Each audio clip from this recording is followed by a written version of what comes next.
ስለ አንድ እግዚአብሔር ነው አሁን እያወራን ያለ ነው። ወደ ትሪኒቲ አልገባንም።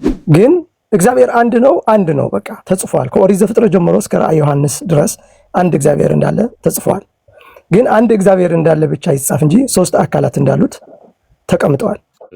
መምህር መርሳ ምንድነው ክፍሉ እግዚአብሔር ነው ልጁን ሰጠ እያለ ያለው። ስለዚህ እግዚአብሔር ደግሞ አንድ ነው ብለው ከጨረሱ በኋላ ወይም ደግሞ እዚህ ክፍል ላይ ከተጠቀሰው እግዚአብሔር ውጪ ይሄ እግዚአብሔር አንዱ እግዚአብሔር አይደለም ማለት መቻል አለበት። ዮሐንስ ወንጌል ምዕራፍ 3 ቁጥር 16 ላይ የተጠቀሰው እግዚአብሔር የግድ አንድ እግዚአብሔር ካልሆነ አላልኩኝም እኔ። ግን እርሶ ምን አሉ? እዚህ ክፍል ላይ ከተጠቀሰው እግዚአብሔር ውጪ ሌላ እግዚአብሔር የለም የሚለውን አዎ የለም አሉኝ። ያ አንዱ እግዚአብሔር ነው ወይ ስሎት አዎ እዚህ ክፍል ላይ ያለው ይሄ አንዱ እግዚአብሔር የተባለው ነው አሉኝ። ኦኬ አንዱ እግዚአብሔር ከሆነ እግዚአብሔር አንድያ ልጁን እስኪሰጥ ድረስ ዓለምን እንዲሁ ወዷልና ሲለን ልጁ ምንድነው የሚሆነው ነው? ልጁንማ እግዚአብሔር ማለት አይችሉም አልኩት። ለምንድነው? ከሰጪው ውጪ እግዚአብሔር የለም ስላሉኝ ማለት ነው። ወይ ደግሞ ያስተካክሉትና ሰጪውም ተሰጪውም እግዚአብሔር ነው ብለው ቢጀምሩ ያኔ ልረዳው ተሞክራለሁ።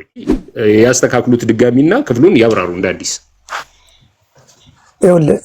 የማስተካከል ጉዳይ ሳይሆን እግዚአብሔር አንደኛ የአንድነት መጠሪያ ነው። አንዳንድ ቦታ ላይ ደግሞ እግዚአብሔር የሚለው ስም አብ ይዞት እናየዋለን። ስለዚህ እዚህኛው የመጽሐፍ ቅዱስ ክፍል ላይ አብ የሚለውን ነው የሚይዘው እግዚአብሔር፣ ምክንያቱም ላከ ስለሚል ማለት ነው።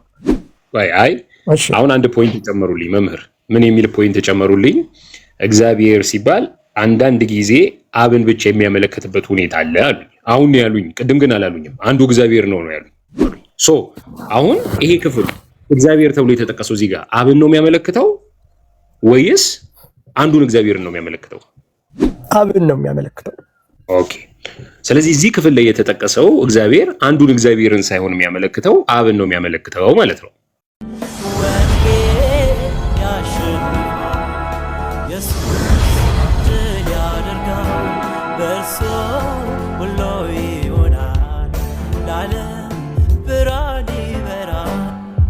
ዮሐንስ 3 ከቁጥር 1 ጀምሮ አንብቦ ዮሐንስ ወንጌል 3:16ን ይቀይረዋል የሚል እምነት የለኝም። ምክንያቱም ሰጪው እግዚአብሔር ነው ተብሏል፣ ተሰጪው ልጅ ነው የሚለው። ለምን መሰለህ የሚጠቅመው? በምን አይነት መንገድ ላስረዳ? ስለ አንድ እግዚአብሔር ነው አሁን እያወራን ያለ ነው። ወደ ትሪኒቲ አልገባንም። እንዴት ሶስት አካል ይሆናል የሚለው ስናወራ ነው ወደ ቁጥር 1 ልንሄድ የምንችለው። ግን እግዚአብሔር አንድ ነው በቃ ተጽፏል። ከኦሪት ዘፍጥረት ጀምሮ እስከ ራዕየ ዮሐንስ ድረስ አንድ እግዚአብሔር እንዳለ ተጽፏል። ግን አንድ እግዚአብሔር እንዳለ ብቻ ይጻፍ እንጂ ሶስት አካላት እንዳሉት ተቀምጠዋል በመጽሐፍ ቅዱስ። በተለያየ መንገድ ነው የተቀመጠው ይሄ መጽሐፍ ቅዱስ። ስለዚህ ዮሐንስ ወንጌል ምዕራፍ 1 ያለው ቃልም የዛ አንድ አካል ነው ማለት ነው። ስለዚህ ከቁጥር 1 ጀምረን ማንበብ እንችላለን። ይሄ ልጅ የተባለው ነገር ምን እንደሆነ እዛ ስለሚነግረን ማለት ነው። አዎ ግን ክፍሉ እግዚአብሔር ነው እያለ ያለው አሁንም መምህር መርሳ ምንድነው ክፍሉ እግዚአብሔር ነው ልጁን ሰጠ እያለ ያለው።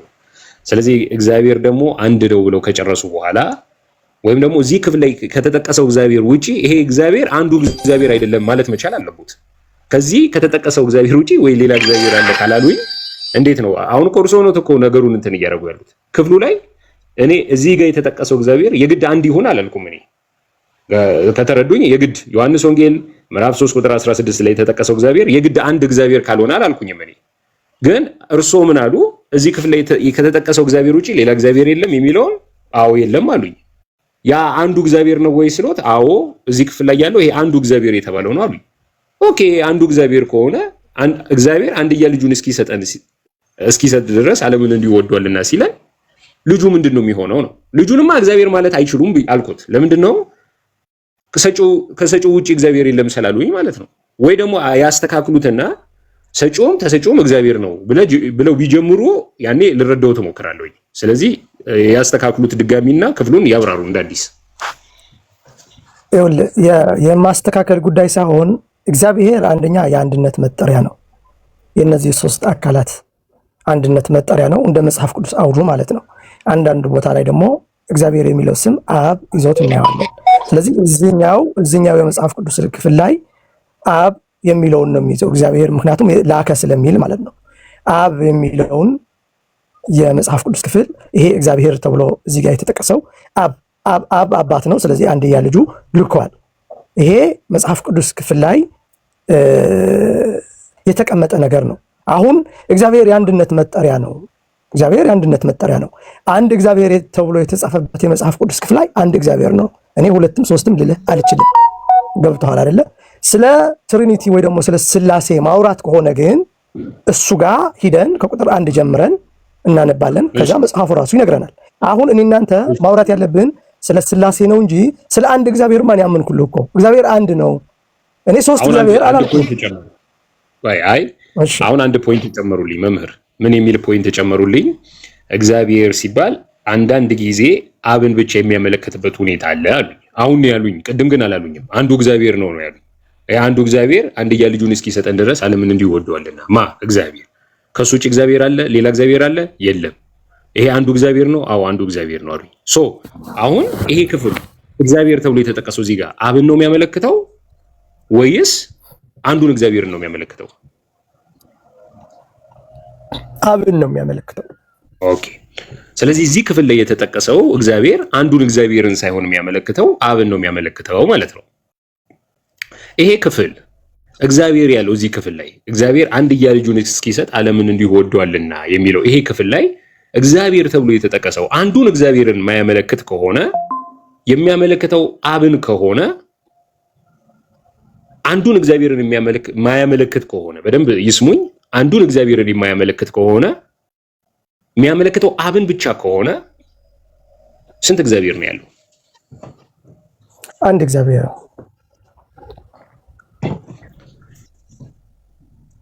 ኦኬ። ይሄ አንዱ እግዚአብሔር እዚህ ክፍል ላይ የተጠቀሰው አንዱ እግዚአብሔር ይሄ ነው።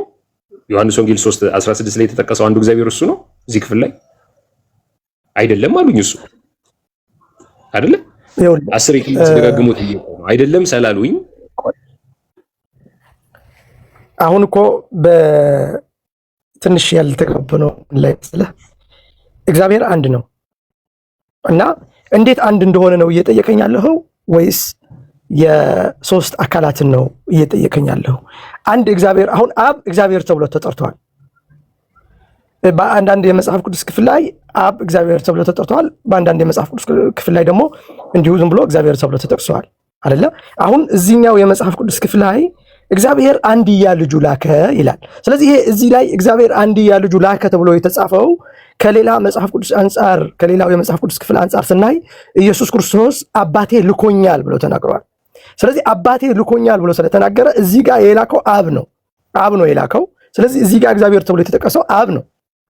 አሁን እግዚአብሔር የሚለው መጠሪያ የአምላክ ወይ ደግሞ የአንድነት መጠሪያ ነው።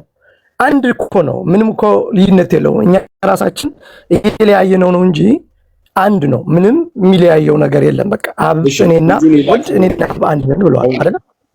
ምን መሰሉት መምህር፣ አሁን እዛ ክፍል ላይ መግባት እችላለሁ፣ ግን ምንም ፖይንት እንትን ማለት እርሶ እዚህ ክፍል ላይ ጥያቄ ካለው ይጠይቁኛል። ግን ምንድነው እርሶ ባነሱት ነገር ነው እኔ የጠየቁት። ማለት እርሶ ሲነሱ ምን ብለው ነው ገና ውይይቱን ስንጀምር ስለ እግዚአብሔር ሲናገሩ እግዚአብሔር እኛ አንድ ነው ብለን ነው የምናምነው አሉ። እግዚአብሔር በአካል ነው ሶስት ብለን እንጂ ምናምነው አንድ ነው ብለው ሰላም አንድ ነው ብለው ካመኑ ደግሞ ዮሐንስ ወንጌል 3:16 ላይ እግዚአብሔር ተብሎ የተጠቀሰው አንዱ እግዚአብሔር ነው አይደለም አሉኝ እኮ ቅድም። በእንደዛ አይደለም የምትረዳው። መጀመሪያ ላይ አንድ ነው አሉኝ። ከዛ ደግሞ ተመለሱና ደግሞ መልሰው ደግሞ ሐሳብ እየቀየሩብኝ ነው። አሁን እኔ እንኳን እንድረዳ እንኳን ወጥ የሆነ ነገር እየነገሩኝ አይደለም። ሌላ ጥቅስ ላይ ብንሄድ ደግሞ የባሰ ሊያወዛግቡኝ ነው ማለት ነው። አንድ ቦታ ቆሜ ነው እያወራሁ ያለሁት። በአንድ የመጽሐፍ ቅዱስ ክፍል ብቻ አይደለም ዶክትሪን አይደል እያየን ያለ ነው። ስለዚህ ዶክትሪኑን በአንድ የመጽሐፍ ቅዱስ ወይ ጥቅስ አይደለም ጥቅልሉን ነው ማየት ያለብን። ጥቅልሉ የትሪኒቲ ጉዳይ እግዚአብሔር መምህር በርሳ እርሶ በጥቅልል ይዩትና ሐሳቡን እንግዲህ ይንገሩኝ። ችግር እኮ የለውም። በጥቅልል አድርገው ይንገሩኝና ዮሐንስ ወንጌል 3:16 ላይ እግዚአብሔር ተብሎ የተጠቀሰው አንዱ እግዚአብሔር ነው አይደለም የሚለውን ጥቅልል አድርገው ይንገሩኝ። ነው ይሉኛል ወይ አይደለም ይሉኛል። እርሶ ሙሉውን መጽሐፍ ቅዱስ ላይ ያለውን ሐሳብ ተረድተውታል አይደል? ከዛ ደግሞ ያለኝ ጥያቄ ምንድነው እዚህ ክፍል ላይ ያለው እግዚአብሔር ማለት ስቴፕ ባይ ስቴፕ እየጠየቁት መሄድ ይችላል ወይ ከምደጋገሙበት። የመጀመሪያው ነገር እግዚአብሔር አንድያ ልጁን እስኪሰጥ ዓለሙን እንዲሁ ወዷልና እዚህ ክፍል ላይ አንድያ ልጁን ሰጠን የተባለው እግዚአብሔር መጽሐፍ ቅዱስ አንድ እግዚአብሔር ያለው እሱ ነው ወይስ አይደለም? አንድ እግዚአብሔር ማለት እሱ ነው ማለት የትኛው እሱ? እርሶ ከቀደም ጀምሮ እግዚአብሔር አንድ ነው ብለን ነው የምናምነው ብለውኛል። አንድ ነው ብለን ነው የምናምነው ስላሉኝ እዚህ ክፍል ላይ አንድያ ልጁን ሰጠን የተባለው ማን ነው ነው የሚለው? እግዚአብሔር ነው አይልም? አዎ ይላል። መጽሐፍ ቅዱሱ አንድ እግዚአብሔር የሚለው እሱን ነው ወይ እያልኩት ነው ያለው። አንድ እግዚአብሔር የሚለው እሱን ነው። አዎ ሶስቱን ማካተት አለብህ። አሁን አንድ እግዚአብሔር የአንድነት መጠሪያ ነው ብያለሁ። አሁን ግሩኮ ምን መሰለህ ማለት መረዳት የማንፈልግ ከሆነ አንረዳም። አሁን የእምነት ጉዳይ ነው፣ በእምነት የሚታመን ነው። ስለዚህ እግዚአብሔር የሚለው ስም መጽሐፍ ቅዱስ ላይ አንዳንድ ቦታ ላይ አብ ሰጥቶታል፣ አንዳንድ ቦታ ላይ ደግሞ የሶስትነት የአንድነት መጠሪያ ነው፣ የሶስቱን ስም ማለት ነው የሚሸከመው። አሁን እግዚአብሔር አምላክ አንድ እግዚአብሔር ነው። ግን መጽሐፍ ቅዱስ ራሱ ባስቀመጠልን መንገድ አብ የሚባል ወልድ የሚባል መንፈስ ቅዱስ የሚባል አንድ ፍቃድ ያላቸው ማለት ነው። አንድ ፍቃድ ያላቸው፣ አንድ አይነት ፍቃድ ያላቸው፣ አንድ አይነት ኃይል ያላቸው። ቆይ እያብራራው ስለሆነ ትቀጥላለህ። አንድ አይነት ፍቃድ ያላቸው፣ አንድ አይነት ስልጣን ያላቸው፣ አንድ አይነት ኃይል ያላቸው፣ አብ የፈቀደውን ወልድ እንደሚፈቅደው፣ ወልድ የፈቀደውን መንፈስ ቅዱስ እንደሚፈቅደው ይህንን አይነት አስተምሮ መጽሐፍ ቅዱስ ላይ ተቀምጧል አይደለ? እንዴት የምትለኝ ከሆነ መጽሐፍ ቅዱስ ላይ ክፍለ ገብተን እያንዳንዱ ስለ አብ የተነገረውን፣ ስለ ወልድ የተነገረውን፣ ስለ መንፈስ ቅዱስ የተነገረውን ማውራት እንችላለን። እኔ መግቢያ ላይ ቅድም ብያለሁ። አንተ እነዚህ አካላቶችን የምታውቃቸው ከሆነ ሌላ ትርጉም ካላቸው አብ ምንድነው፣ ወልድ ምንድነው፣ መንፈስ ቅዱስ ምንድነው ብዬ ጠይቄ ነበር። ምንድነው አንተ ከመጽሐፍ ቅዱስ አንጻር ምንድነው የምትረዳው? ሶስት አካላት ተጠቅሰው እያሉ አንተ ሌላ አይነት ፍቺ ካለ አስረዳኝ ብያለሁ። እሺ እሱ ጋርማ እመጣለሁኝ ብያለሁ። የኔም እኮ መምህር አሁን ምንድነው ሌላ አሁን ደግሞ ምንድነው እያሉኝ ያሉት እግዚአብሔር የሚለው የሶስቱም መጠሪያ ነው የሚል ነገር አንስተዋል። ኦኬ የሶስቱም መጠሪያ የአንድነት መጠሪያ የሶስቱም የአንድነት መጠሪያ ከሆነ በዚህ ክፍል ላይ በዮሐንስ ወንጌል 3:16 ላይ እግዚአብሔር አንድያ ልጁን እስኪሰጥ ድረስ ዓለሙን እንዲሁ ወዷልና ማለት አብ ወልድ መንፈስ ቅዱስ አንድያ ልጃቸውን ሰጡ እያለ ነው። ፍቃድ አለ፣ እንደዛ አይደለም። ግን ወልድ ሲመጣ የአብ ፍቃድ፣ የመንፈስ ቅዱስ ፍቃድ፣ የወልድ የራሱ ፍቃድ ነው። በሶስቱ አካላት ፍቃድ ነው። አንዲት ፍቃድ ናት። እሱን ተረዳሁኝ። እግዚአብሔር የሚለው ቃል የሶስቱም መጠሪያ ነው ስላሉኝ እግዚአብሔር አንድያ ልጁን እስኪሰጥ ማለት አብ ወልድ መንፈስ ቅዱስ አንድያ ልጃቸውን እስኪሰጡ ማለት ነው። እንደዛ አይደለም። ወልድ የአብ ልጅ እንጂ የመንፈስ ቅዱስ ልጅ አይደለም። እሱማ ገብቶኛል እኮ እግዚአብሔር የሚለው ቃል የሶስቱ መጠሪያ ነው አሉኝ። አይ ስለዚህ ልጃቸው ብለን ትጠራለን። ወልድ የአብ ልጅ ተብሎ ነው የተጠራው እንጂ የመንፈስ ቅዱስ ልጅ ተብሎ አልተጠራም መጽሐፍ ቅዱስ ላይ። ክፍሉ እግዚአብሔር አንድያ ይወሉት ሲናገሩ ምን አሉ? እግዚአብሔር የሚለው ቃል የሶስቱም አካላት መጠሪያ ነው ብለውኛል አይደለ? አላሉኝም? የአንድነት መጠሪያ ብያለሁ። የአንድነት መጠሪያ። ስለዚህ ዮሐንስ ወንጌል 3:16 ላይ እግዚአብሔር አንድያ ልጁን እስኪሰጥ ድረስ ዓለሙን እንዲሁ ወዷልና ሲለን እግዚአብሔር የሚለው የሶስቱ አካላት የአንድነት መጠሪያ ከሆነ አብ ወልድ መንፈስ ቅዱስ አንድያ ልጁን እስኪሰጥ ድረስ ዓለሙን እንዲሁ ወዷልና እያሉን ነው ወይም እያለን ነው መጽሐፉ? እንደዛ አይደለም ብያለሁ። እግዚአብሔር ይሄ የአብና የልጅ ጉዳይ ነው እያስረዳ ያለው እዚህ መጽሐፍ ቅዱስ ክፍል ላይ የአባትና የልጅ ጉዳይ ነው እያስረዳ ያለው። አባት አለ፣ ልጅ አለ። አባት ልኮታል፣ ልጅ ተልኮዋል። በእንደዚህ አይነት አውድ ነው የዚህ የመጽሐፍ ቅዱስ ክፍል የምንረዳው። ሲጀመር ወደኋላ ተመልሰህ ስታነበው ከሰማይ እንደወረደ ይናገራል አይደል? እሱ እኮ አይደለም መምህር መርሳ። እኔ እኮ እርሶ ከተናገሩ ተነስቼ ነው ጥያቄ እየፈጠረብኝ ነው። አሁን ምንድነው እርሶ አንደኛ አሉ ምንድን ያሉት? እግዚአብሔር የሚለው ስንት እግዚአብሔር ነው ያለው? አንድ እግዚአብሔር ነው ያለው። ኦኬ ተስማማው። አንድ እግዚአብሔር አለ። ከሱ ውጭ እግዚአብሔር አለ? የለም። ይሄ ሁላ ተስማምተን ሄደ። እዚህ ክፍል ላይ ስንመጣ አንድ ነገር ምን አስቀመጡ? እግዚአብሔር የሚለው መጠሪያ የሶስቱም አካላት መጠሪያ ነው አሉ። የአንድነት መጠሪያ ነው አሉ። ኦኬ ተቀበልኩኝ። እግዚአብሔር የሚለው መጠሪያ የሶስቱም አካላት መጠሪያ ከሆነ እግዚአብሔር አንድያ ልጁን እስኪሰጥ ድረስ ዓለሙን እንዲሁ ወዷልና ሲሉ አብ ወልድ መንፈስ ቅዱስ አንድያ ልጁን እስኪሰጥ ድረስ ዓለሙን እንዲሁ ወዷልና እያለን ነው ወይ ነው እያልኩት ያሉት። ነገርኩ እኮ እዚህኛው ክፍል ላይ አብ የሚለውን እግዚአብሔር ተብሎ የተጠቀሰው አብ የሚለውን ስፍራ ይዛል ብያለሁ። ምክንያቱም የመላ ጉዳይ ስለሆነ አሁን ቃላት ላይ አይደለም። ኖ ቃላት አይደለም። ቃላት ላይ እኮ ቀላል ነገር አይደለም። የምናወራው ነገር እኮ መንፈሳዊ ነገር ነው። አንድ ቦታ ቆሜ ሳወራው እርሶ ማለት እውቀት የሚኖረው አንድ ቦታ ላይ ብቻ እንትን ነው ወንድም። ይኸውልህ ስለ ዶክትሪን የምናወራ ከሆነ እርሶ እኮ ይጠይቁኛል። ስለ ዶክትሪን የምናወራ ከሆነ እድል እኮ አንድ ቦታ ላይ አይደለም፣ ስለ ጥቅልሉ ነው የምናወራው። ይቅርታና ስለ ዶክትሪን የምናወራ ከሆነ ጥቅልሉን ሐሳብን ነው ማውራት ያለብን እንጂ አንድ የመጽሐፍ ቅዱስ ክፍል ላይ እዚህ በቃ እግዚአብሔር ብለዋል ሲጀመር ስለ አንተ መልሰው አንዴ መምህር መርሳ ጥቅልል የሆነውን ሐሳብ ከሌላ ቦታ እርሶም የተረዱትም ነገር ካለ ይዘው መጥተው እኮ እንዲነግሩኝ በነፃነት ፈቅጃለሁ እኮ። ግን እዚሁ ክፍል ላይ ቆመው ያስረዱኝ ነው። ሌላም ክፍል ላይ ገባ ልጁ አምላክ ነው የሚል ኮንሰፕት ይዘው መጥተው ይንገሩኝ፣ ችግር የለውም። ማወራው ግን እዚህ ክፍል ላይ ነው። ዮሐንስ ወንጌል ምዕራፍ 3 ላይ ቆሜ ነው ማወራው። አሁን ማስረጃ የሚሆኑ ነገሮች ሌላ ክፍል ላይ ሐሳቡን ይዘውት መጥተው እዚህ ጋራ ሊያዛምዱት ይችላሉ። ምንም ችግር የለውም። እግዚአብሔር የሚለው የሶስቱ አካላት መጠሪያ ነው የሚል ነገር ይዘው ስለመጡ ነው። ኦኬ። ስለዚህ አሁን ከእርሱ ንግግር የተረዳሁት ሁለት ነገር ነው።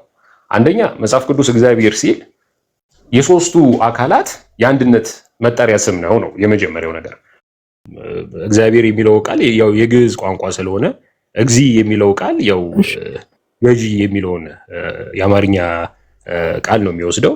ብሔር የሚለው ደግሞ ብዙሃን የሚለውን ነው። ስለዚህ እግዚአብሔር ማለት የሁሉ ጌታ ወይም ደግሞ የብሔር ገዢ የሚለውን ይወስዳል። ግን መጠሪያ ስም አይደለም። አምላክ ተብሎ ነበር መቀመጥ ያለበት። ልክ መጠሪያ ስም እንዳልሆነ የምናውቀው እንዴት ነው? በተለያየ ቋንቋ ይለያያል። ለምሳሌ በግዕዙ እግዚአብሔር ካለው አማርኛው አምላክ ይለዋል። በአፋን ኦሮሞ ዋቃ ሊባል ይችላል። በትግርኛ አምላክ ብሎ ያስቀምጠዋል አይደለ? ሌላም ወላይተኛም ጦሳ ይባላል። እንግሊዘኛ ጋድ ይለዋል። እንግሊዘኛ ላይ ራሱ ያው ለመለየት ስለሚቸገር ካፒታልና ሳውንዱ አንድ አይነት ስለሆነ ካፒታል ጂ እና ስሞል ጂ ሲያደርገው ከእስራኤል አምላክ ውጪ ለሆነው አምላክ ስሞል ጂን ይጠቀማል። ለእስራኤል አምላክ ሲሆን ደግሞ ካፒታል ጂን ይጠቀማል። ስለዚህ ኢብራይስጡ ላይ ኤሎሂም ሊለው ይችላል። ግሪኩ ቴዎስ ይለዋል። አረብኛው አላህ ሊለው ይችላል። ምንም ችግር የለውም። ይሄ ቋንቋ ነው። ስም ግን ስም ነው ሁል ጊዜ። ምክንያቱም ስም ሁል ጊዜ ስም ነው። አንጀሎ የትም ሀገር ብሄድ አንጀሎ ነው። የግሪክ ተናጋሪዎች ጋርም አንጀሎ ነኝ፣ አማርኛ ተናጋሪውም ጋር አንጀሎ ነኝ፣ አፋን ኦሮሞ የሚናገሩ ሰዎች ጋርም አንጀሎ ነው የሚሉኝ፣ ትግርኛ ተናጋሪዎችም አንጀሎ ነው የሚሉኝ ስም ስለሆነ። እግዚአብሔር የሚለው ግን አምላክ የሚለውን ትርጉም ነው የሚሰጠው። ስለዚህ ይሄ ብዙ ብናወራው ብዙ ይዛ ከርዕሳችን ያወጣናል። ያው እርሶን ለማክበር ነው። ይሄንን ያው ስለጠየቁኝ ነው እየነገርኩት ያለሁት። በአጠቃላይ ይሄንን ይመስላል። አሁን ክፍሉ ላይ እርሶ ምናልባት መጠየቅ ነገር ካለ መጠየቅ ይችላሉ። ለሌሎች ዕድል ለመስጠት መልሰህልኛል። በጣም ነው የማመሰግነው። ጥሩ ሀሳብ ነው ያነሳው። ስለዚህ እግዚአብሔር የሚለው ቃል የተጸውዖ ስም ብቻ ሳይሆን ፈጣሪ እንደማለት፣ የዓለም ገዢ እንደማለት፣ ሁሉም በሁሉም የሚገኝ የሚለውን ስም ለመያዝ ነው እግዚአብሔር የሚለውን ስም የተጠቀሰው በግዕዙ ማለት ነው። ስለዚህ ጥሩ፣ ይሄ አሁን በደንብ ነው የሚያስረዳን፣ በደንብ ያግዘናል ማለት ነው የትርጉሙን ማወቅ። አሁን እዚህኛው የመጽሐፍ ቅዱስ ክፍል ላይ የተጠቀሰው እግዚአብሔር አንድያ ልጁ ልከዋል ተብሎ የተነገረለት በአብ ነው። ግን አብ ቢሆንም አብ አምላክ ነው፣ ገዢ ነው፣ ሁሉም ነገር ማድረግ የሚችል ነው አብ። እንደዛ ስንል አብ ገዢ ነው ስንል የወልድና የመንፈስ ቅዱስ ፍቃድ አለበት ማለት ነው። እንደዛ ነው የትሪኒቲ ትምህርት። አብ እዚህ ጋር እግዚአብሔር አንድያ ልጁ እስኪሰጥ ድረስ ዓለምን እንዲሁ ወደዋልና አብ ነው የላከው ለወልድ። ተልኬ መጥቻለሁ ነው የሚለው ወልድ። ከአብ ነው የተላኩት ነው የሚለው ወልድ። ስለዚህ ይሄ አብ ምን አይነት ስልጣን አለው ሲባል በትሪኒቲ ወይ ደግሞ በስላሴ አስተምህሮ ውስጥ ላኪ ነው ወይ ደግሞ አባት ነው። በመለኮታዊ ስልጣን ደግሞ አምላክ ነው። ይሄ አምላክነት ግን የአብ ተብሎ የተጠራው የብቻው አይደለም። ይሄ አምላክነት ወልድም ጋር አለ፣ መንፈስ ቅዱስም ጋር አለ። ስለዚህ አምላክ ሶስት ስለማይሆን ሶስት አማልክት የሚባል ነገር ስለሌለ አንድ አምላክ ነው፣ አንድ ስልጣን ነው። አምላክ እያልን እያወራን ያለ ነው ስለ መለኮት ነው፣ ስለ ስልጣን ነው፣ ስለ ኃይል ነው። አሁን ያልተገባባነው ነገር ወይ ያላመነው ነገር ምንድነው? እዚህ ጋር ነው። ኦርቶዶክሳዊት ቤተክርስቲያን ትሪኒቲ ስታስተምር አብ፣ ወልድ፣ መንፈስ ቅዱስ የሚባሉ ሶስት አካላት አሉ፣ አንድ ስልጣን ያላቸው ነው የምትለው። ስልጣን አምላክነት ነው ወይ ደግሞ አንድ መለኮት ነው። አብ ውስጥ አንድ መለኮት አለ፣ ወልድ ውስጥ መለኮት አለ፣ መንፈስ ቅዱስ ውስጥ መለኮት አለ። ግን ሶስት መለኮት አይደለም፣ የሚከፈል አይደለም። መለኮት የተከፈለ መለኮት አይደለም። መለኮት አይከፈልም። ያ መለኮት ብለን የምንጠራው ደግሞ አምላክ ነው፣ ገዢ ነው፣ ባለስልጣን ነው፣ ሁሉም ያደረገ ነው። ስለዚህ በአብ ውስጥ ያለ መለኮት በወልድ ውስጥ ካለ መለኮት ምንም የሚለያይ ነገር አይደለም፣ አንድ አይነት ነው። ለዚህ ነው አንድ አምላክ ምንለው። አንድ አምላክ ነው። ሶስት አምላክ የሚባል ነገር የለም፣ ሶስት አካል ነው። ስለዚህ በተወሰነ ይሄንን ማለት እፈልጋለሁ፣ ግን ስጨርስ ማለት ነው የትሪኒቲ ትምህርት እምነት ያስፈልገዋል። እግዚአብሔር ሁሉን ቻይ አምላክ ነው። ስለዚህ ሶስት አካላት ተብሎ በመጽሐፍ ቅዱስ በተቀመጠው መሰረት ብናምነው ምንም እንትን የሚያደርግ ነገር አይደለም፣ የሚጎረብጥ ነገር አይደለም። እግዚአብሔር ስለሆነ ማለት ነው፣ ሁሉን ቻይ አምላክ ስለሆነ ማለት ነው። የእምነት ጉዳይ ነው። እንደ ቁስ እንደሌላ እንደ ሳይንስ ወይ እንደ ማትስ በቁጥርና በመለኪያ ለክተን ማወቅ ብንፈልግ ምንደርስበት አይመስለኝም። አንደርስበትም። በእምነት ነው። እኛም ከፍለን ነው። ኦርቶዶክሳውያንም ስለ ትሪኒቲ ስናስተምር ወይ ስናምን አምነን ነው እንጂ ተመራምረ ደርሰንበት አይደለም። ምክንያቱም አምላክ ነው፣ አይደረስበትም። ይህንን ነው ልል የምችለው ወንድሜ። አመሰግናለሁ። እሺ መምህር መርሳ በጣም አድርጌ አመሰግናለሁ። እኔም አመሰግናለሁኝ። ቴንኪዩ በጣም እንግዲህ በሰፊው ደግሞ እንቀጥላለን።